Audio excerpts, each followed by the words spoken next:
మళ్ళీ జగన్ అధికారంలోకి వస్తే 3 రాజధానులు కాదు కదా, అసలు మన రాష్ట్రమే ఎటుపోతుందో తెలియని దుస్థితి ఏర్పడుతుందని ఎమ్మెల్యే వసంత కృష్ణప్రసాద్ అన్నారు.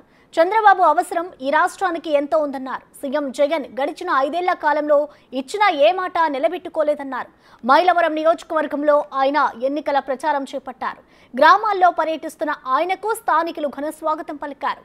రాబోయే ఎన్నికల్లో ఎమ్మెల్యేగా తనను, ఎంపీగా కేసినేని శివనాథ్ను భారీ మెజార్టీతో గెలిపించాలని ఓటర్లను అభ్యర్థించారు.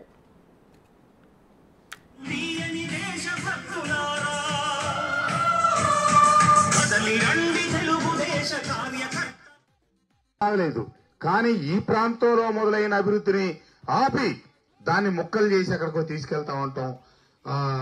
దుర్మార్గమైన చర్య, దురదృష్టకరమైన చర్య. ఆ రోజు ఆ ప్రభుత్వం వచ్చి ఇన్ని కార్యక్రమాలు ప్రారంభించి మన ప్రాంతానికి మంచి జరుగుతా ఉంటే ఒక్క అవకాశమైన అధికారంలోకి వచ్చి మరి జరిగే మంచినంతటా ఆపినప్పుడు ఎందుకు నేను ఆ ప్రభుత్వంలో కొనసాగాలి అని చెప్పి బయటికి రావడం జరిగింది. మీ అందరి ఆశీస్సులతో, అండదండలతో, ఈ రాష్ట్ర ప్రజల ఆశీస్సులతో ఎన్డీఏ కూటమి మళ్ళీ అధికారంలోకి వస్తే ఏమైతే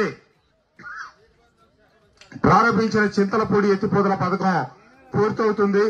నేను మీకు మాటిస్తా ఉన్నాను, సంవత్సరం తిరగకుండా చింతలపూడి ఎత్తిపోతల పథకం ప్రారంభోత్సవం చేయించి ఆ నేలతో పాటు నడిచేస్తానని మీ అందరిని కలుపుకొని, అలాగే ఖచ్చితంగా రాజధాని ప్రారంభమవుతుంది.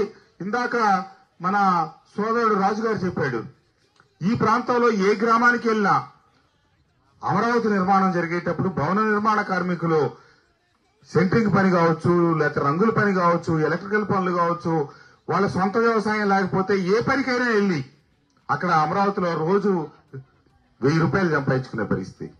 కానీ దురదృష్టవశాత్తు మన ప్రాంతాల్లో ఉన్న అమరావతిని ఆపినా ఈ ప్రభుత్వం అధికారంలోకి వస్తే తప్పకుండా ఆ కార్యక్రమం కూడా ముందుకు జరుగుతుంది. మన ప్రాంతానికి సంక్షేమం పేదలకు ఇప్పటికే అవసరమే.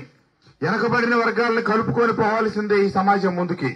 కానీ మీరు ₹1 సంపాదించి ఆ రూపాయల నుంచి పేదల సంక్షేమానికి 50 పైసలు పెట్టండి, 70 పైసలు పెట్టండి, లేదా రూపాయి ఖర్చు పెట్టండి.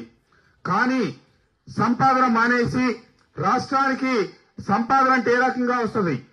పరిశ్రమలు రావాలి, బిడ్డలకు ఉద్యోగ ఉపాధి అవకాశాలు కలగాలి.